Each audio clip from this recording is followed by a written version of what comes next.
In this lecture, we'll discuss system architecture.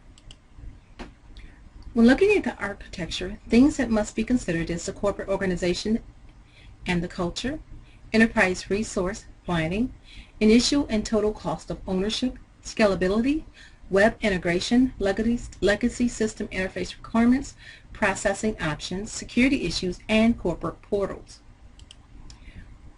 An information system must perform well in a company's organization and the culture. A company must establish a company-wide strategy for using information technology that includes a specific architecture, standard for data, processing, network, and user interface design. You have to look at the initial cost and the total cost of ownership. It includes tangible purchasing, fees, and contracts called hard cost. Scalability. A system's ability to expand, change, or downside, especially to meet the changing needs of the business enterprise. When you look at integrating to the web, will the application be part of an e-commerce strategy, and what is the degree of integration with other web-based components? A new system might have to interface with one or more legacy systems, which are older systems that are outdated, that use outdated technology, but still are functional. Will the system process data online or in batches? Are there security threats and defenses are a major concern to the system? For corporate portals, you want to provide access to customers, employers, suppliers, and the public. A well-designed portal can integrate the various other systems and provide consistent look and feel. When you look at architecture then and now, every business information system must carry out these three main functions. It must manage applications that perform the processing logic, handle data access and storage, provide an interface that allows users to interact with the system. It has to have a mainframe architecture. A server is a computer that supplies data processing services or other support to one or more computers called clients.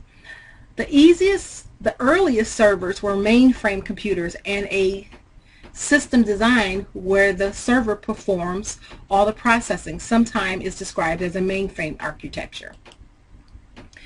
Then we have the impact of your personal computers. We have standalone computing. Users can run their own word processing, spreadsheets, and database applications without assistance from the IT group. Companies then link the standalone computers into a network that enabled the user clients to exchange data and perform local processing. Network evolution. A local area network allows sharing of data and hardware resources. A wide area network spans long distances and connects lands that are continents apart. A LAN allows sharing of data, hardware, such as printers and scanning. A WAN connects LANs and link users who are continents apart. In an internet-based architecture, in addition to data and application logic, the entire user interface is provided by the web server in the form of HTML documents that is displayed by the client browser.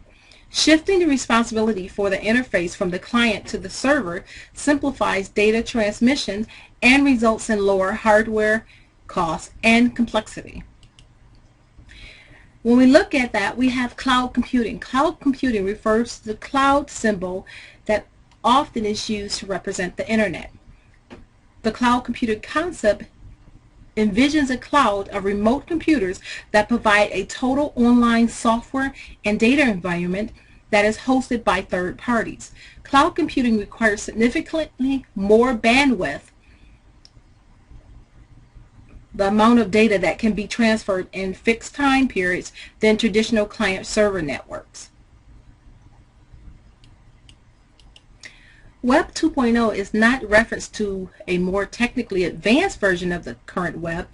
It envisions a second generation of the web that will enable people to collaborate, interact, and share information more dynamically.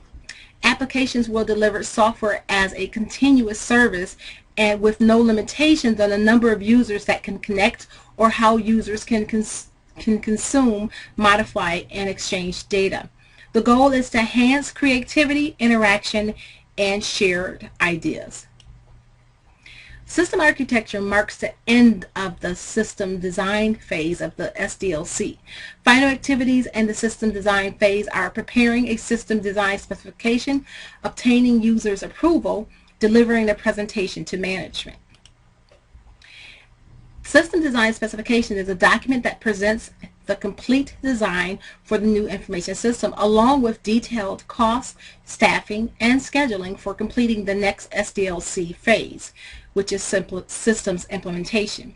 A typical system design specification typically includes the following sections: management summary, system components, and system environment.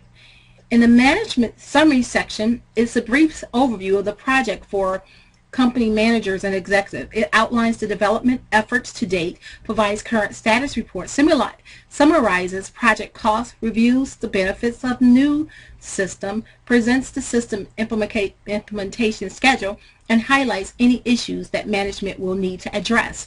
In the system component section, it contains the complete design for the new system, including the user interface, output, inputs, files, databases, and network specification. It includes source documents, the reports, the screen layouts, the data flow diagrams, and all other relevant documentation. It also includes the requirements for backup and recovery, startup processing, file retention, and any interface information required between the package and the system being developed. It describes the constraints or conditions affecting the system, including any requirements that involve operation, hardware, software, or security.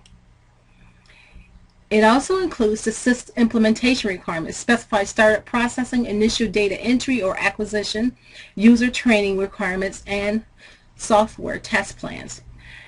It provides detailed schedule, cost estimates, and staffing requirements for the system development phase, and revised projections for the remainder of the SDLC, as well as total cost to date for the project, compares those costs with your prior estimates, and any additional material that can be included at the end of the system design specifications, such as documents from earlier phases, if they would be helpful to the readers.